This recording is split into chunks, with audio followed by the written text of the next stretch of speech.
So let's make that concrete with an example. So let's say you're figuring out the stock price of Apple. So what is the relevant information for Apple? Well, you might look at things such as how is the iPhone doing against other competitor phones. You might look at the state of the economy and how it might be affected by the pandemic. And you might also think about the potential successors for Tim Cook and whether Apple has a good succession plan in place. And all of those things seem reasonable. But notice the important word here is the word all. Prices have to reflect all available information. And so what that means is that every bit of information, no matter how esoteric, that might be relevant for Apple's stock price will be incorporated by the market.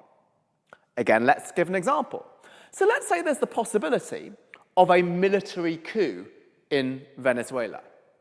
And let's say maybe Apple sells 0.1% of its iPhones to Venezuela. It's relevant, it will affect Apple's revenues. But we can immediately see why this might not be in the stock price. Because the people who trade Apple stock, they might focus on the US economy, and they might be experts in the tech sector, but they might not be experts in the geopolitical situation in Venezuela.